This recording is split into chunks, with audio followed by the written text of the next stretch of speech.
what she says or does, we pretend we don't see or hear her. This is really going to get her, especially if she remembers to call in a few minutes. Maybe you'll teach her a lesson about blabbing other people's secrets, especially ours. Shut up. Hi, what are you guys doing? And then Mr. Hammer signed 2 book reports for this week. I did a book report last week. I don't mind book reports as long as they're written. How come you have to do 2 in 1 week? I agree. Oral reports make me nervous. Mine was oral. I got a B. I could have gotten an A, but I talked too much. I'm going to the library. Do you want to go? Sure. I always like going to the library. Me too. I'll go with you. Let's ride our bikes. Great idea. My thighs need the exercise. What about me? Mom won't let me ride that far yet. I have to walk with someone or take the bus. I'll bring my tote bag. It fits in the bike carrier. What about me? I want to go too. Let's leave a note so Mom knows where we're at. Good thing Jean isn't here. She'd want to tag along. I am here. I'm standing right next to you. I wonder where she is. She's usually home by now. Probably went home with Jennifer. What's the matter with you? Are you blind and deaf all of a sudden? Actually, it's rather nice without her. For once, we can talk without worrying that she's going to blab everything we say to anyone who'll listen. I don't do that. Our sister does spy. Of course, she's younger than we are. Maybe when she's more mature, she'll learn to keep her mouth shut. I am mature, and if you guys don't quit ignoring me, I'm going to tell Mom. Read anything good lately? Anything I like? I may as well do my reports on books that are interesting.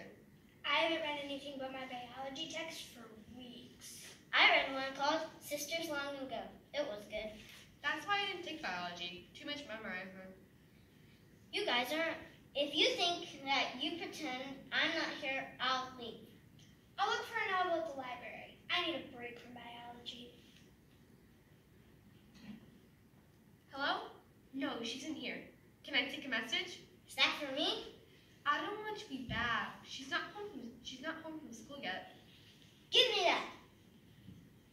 That was for me, wasn't it? Who was it? Somebody for Jean. I knew it. I knew it was for me. Probably Jennifer. It was a boy. A boy? A boy called for me, and you said I wasn't here? When Mom gets home, you guys are going to be in big trouble. Maybe we should run next door and tell the Smithburg kids that Jean got a phone call from a boy.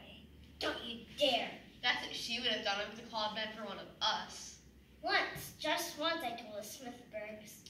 Right, while we're at it, let's be sure to write to Uncle Bill and tell him too. Great idea. That way, the next time he talks to Dad, he can mention he understands Jean has a boyfriend and Dad can have an anxiety attack. I didn't write to Uncle Bill. He called and I happened to answer the phone. When he asked what was new, I didn't think of anything else to say. Let's go. I wanted enough time at the library, and it may take a while at the Smithburgs. Let's wait till after we get back. Kevin's at basketball practice now. What's wrong? What happened? Maybe she had a heart attack. You don't think if you upset her so much she had a heart attack, do you? I'm gonna call 911. What if she's just acting? What if she's just pretending to be sick to get even with us for ignoring her? What if she isn't pretending? Call 911. I'll do CPR. Get your hand out of my mouth. You little fake. Me? You're calling me a fake? You've been pretending that you can see me or hear me all day. We should have left her lying on the floor. Next time, we will. There isn't going to be any next time. I'm not talking to either of you again. Good. Wait till Mom hears that you faked a heart attack and let us call 911. That's almost as bad as a false fire alarm. You didn't call. You stopped before they answered. Only because you didn't want my fingers in your mouth. If I hadn't done that, then you probably would have let an ambulance come and some old man would probably have died because all the medics were over here and couldn't get to him in time. If you tell Mom that, I'll tell her what I had to do. I'll tell her about my phone call. I'll tell her about everything you did. You will anyway. You follow us around like a private investigator and then blab every detail to anyone who will listen. If you would include me once in a while, maybe I wouldn't. It's always 2 against 1, and I'm the one. How do you think I feel when I'm treated like an outcast by my own family? No matter where you're going, when I want to go, you say no. You act like I have a contagious disease or like I'm some kind of freak that you're ashamed to be seen with me. Oh, come on. It's not that bad. Yes, it is. I can't help it that I'm younger than you. You always have a each other, and I never have anybody. You have Jennifer. That is innocent. She doesn't live here. You have to admit, you do follow us around and listen to what we say. I want to be with you. I want you to like me. We do like you. No, you don't. Yes, we do. If we didn't, then we would have tried to help you when you thought you were sick. I won't repeat anything you say ever again. Promise? Promise. And you won't tattle to Mom and Dad all the time? Never. Okay, you go to the library with us. We'll walk. Who called for me? Nobody called for you.